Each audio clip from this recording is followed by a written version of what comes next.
Now, so far, you know that in the name nanotechnology, nano is basically a length scale.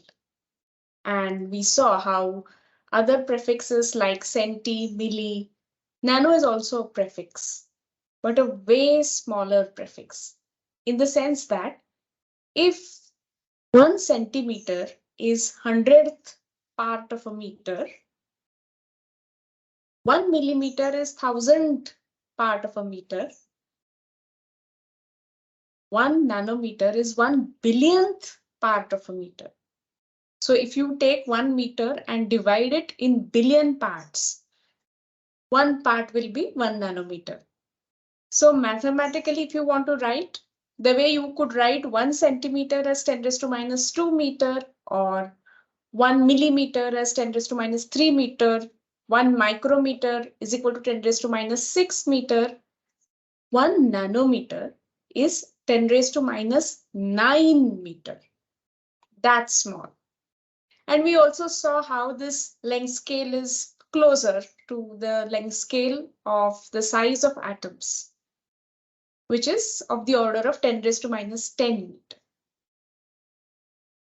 We spoke a little bit about properties and how they're different from the bulk nanomaterials. So there could be bulk gold and nano gold. The properties of nano gold are different from bulk gold. We spoke about few applications as well. One important area in nanotechnology is the synthesis of nanomaterials. So, okay, you're talking about applications of nanomaterials, which basically come from interesting properties of nanomaterials. But how do you construct these nanomaterials? How do you prepare them? How do you synthesize them? So synthesis is a very important step in nanotechnology. Now, we'll be talking about some synthesis methods in later episodes. But for now, let me tell you that there are two different approaches when you synthesize nanomaterials. So for example, imagine that you want to make a cube whose one side is 1 centimeter. How will you make it? Well, there could be two ways to do it. You can have a large cube, say of 1 meter size, 1 meter edge. And from that large cube, you can make it small parts and take a part or take a small cube whose length is 1 centimeter. So from a big block, you've gone to a very small block that you wanted. But there could also be other ways to do it.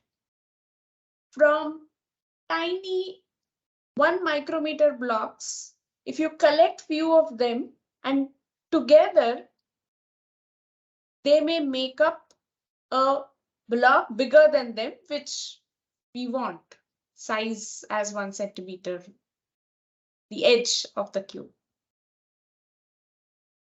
Basically, there are two approaches, top down and bottom up.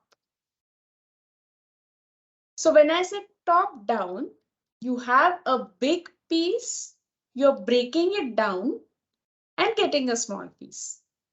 And when I say bottom up, you have ultra small pieces, you are getting them together, they are being assembled and they make up whatever you wanted to create. Let me give you some examples from daily life. Have you visited places like Mahabalipuram or even places like Ajanta?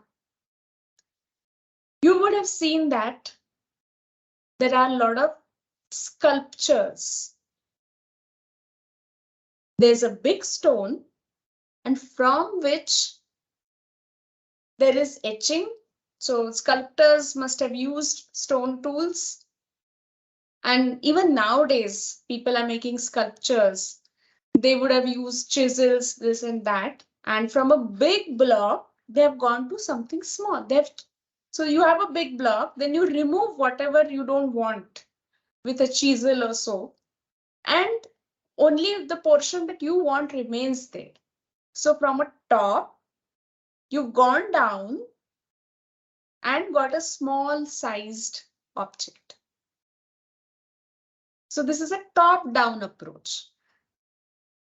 In fact, one of the most important techniques of this approach, one of the most important techniques of nanofabrication by top-down approach is lithography. So lithos comes from the word for stone. And so from a large object, we go to a small object by top-down approach. What is the other approach I mentioned? Bottom-up approach. So you must have played with Lego as a kid. So what do you do there when you play? You have Lego bricks, right? And you want to build up something. So one by one, you go on assembling them together and get whatever you wanted to build. Or if you have even anytime observed how honeybees make their honeycomb. So basically the point is you are assembling smaller things and getting the object that you wanted. So this is the bottom-up approach. Now, there are several ways or several methods of synthesis of nanomaterials that come under bottom-up approach. There could be some chemical methods, like you have a chemical reagent. For example, let me again go back to gold nanoparticles. You can have a gold salt, like chloroauric acid, HAUCl4, that's the formula. And you add a reducing agent. A reducing agent is basically something that adds electrons to it. So in chloroauric acid, HAUCl4, there are gold ions, Au3 plus, right? Plus 3 charge. There are gold ions. You add electrons to them so that they become gold atoms. And those atoms come together and build the gold nanoparticle. So this is bottom-up approach. There are several more methods. We'll be talking about these in later episodes. Now, each one has its own advantage or disadvantage.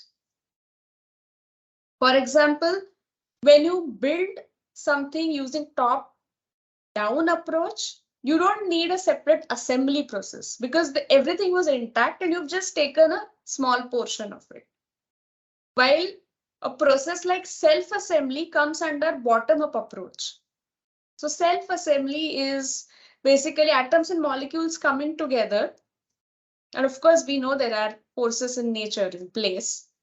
And together, they form the nanoparticle. Now, it's very interesting. When you want to make nanoparticles on a large scale, you have to think of scaling up.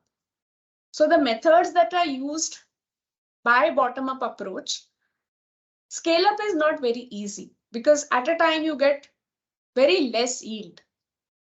But at the same time, the costs are less as compared to techniques like nanolithography, which require a top-down approach. In fact, those of you who are interested in electronics and microprocessors, etc., top-down approach is something you may be more familiar with.